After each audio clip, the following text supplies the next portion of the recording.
The underground arena thundered with chants as cameras flashed and sweaty bodies pushed against metal railings. Everyone hungry to witness violence that felt more like entertainment than sport. Posters of professional fighters with ripped muscles and hardened faces hung all over the place, but only one stood in the center of all attention. Codebreaker Roman, an undefeated MMA bruiser, 6'3", built like a wall, bald head gleaming under the lights, tattoos crawling across his neck and arms, carrying the arrogance of 20 straight knockouts. He wasn't just a fighter, he was a spectacle. The organizers advertised him the same way theme parks advertise roller coasters.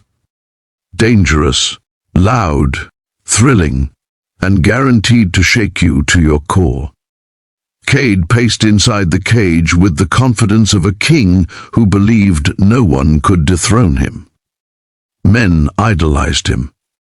Women screamed for him, and any challenger who stepped against him usually left on a stretcher. That's exactly why the arena filled to the roof when Cade made an announcement earlier that week.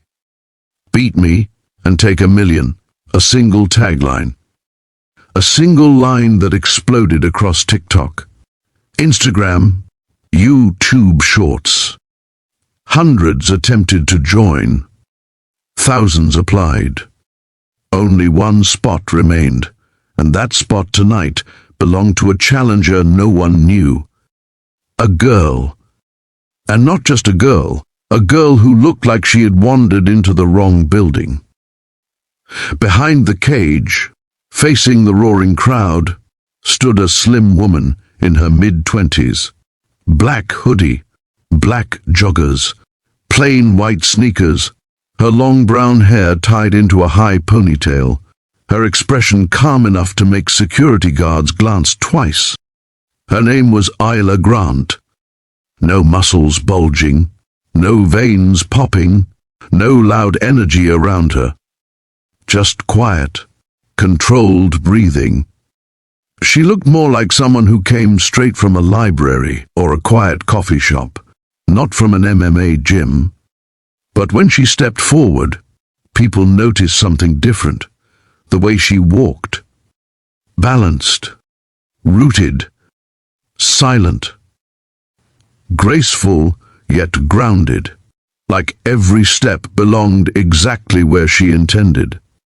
The commentators laughed. "She must be insane. This is suicide. What is she? A yoga instructor?" Even Cade barked laughter when she entered the cage. "Kid, you lost? Arts and Craft Club is down the street." The crowd roared with laughter. Ayla simply tightened the wrap on her wrist and stared back at him, completely unfazed. Cade grinned wider. "Listen, sweetheart, I don't hit girls, so this will be quick. I'll take you down gently. Stretch a little before you leave. All right?" Ayla didn't blink. "I won't need to stretch," she said softly. Cade squinted, annoyed. "What'd you say?" "You won't land a single clean hit," she repeated, voice barely above normal conversation, yet somehow heard by everyone. The arena erupted with boos, whistles, curses. Cade laughed again. "Okay, princess. Show me." The referee signaled for both fighters to step to the center. Ayla walked calmly. Cade stomped like a bull. His height towered over her, his arms thicker than her entire waist, his shoulders wide enough to block the lights above. He smirked down at her. Last chance to run. But Ayla simply bowed, a traditional judo bow. A gesture of respect. Something no one expected in an underground MMA cage. Cade waved it off, irritated. "Save that fancy stuff for karate class, sweetheart." The bell rang. Cade exploded forward with a thunderous punch, a straight right that could knock out a heavyweight. The audience gasped, expecting the fight to end instantly. Instead, Ayla gently turned her body. Just a small step. A slight pivot.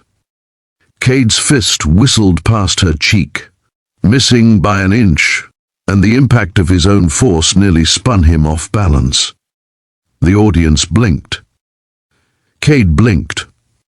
Ayla just stood there, like she had predicted the punch before he even threw it. Cade recovered, more annoyed than impressed. Lucky. He charged again, throwing a left hook this time, faster, nastier, aimed to take her head off. Ayla ducked, not awkwardly, not fearfully. Clean, smooth, like water. Cade's hook cut air. The crowd murmured. Something was wrong. This girl wasn't fighting. She was reading him. Cade growled, embarrassed. "Stop running and fight." He lifted his knee, aiming a brutal body kick that would fold any normal opponent, but Ayla stepped inside the kick, grabbed the inside seam of his shorts near the thigh, hooked her elbow behind his knee, and in one effortless motion, she swept his support foot,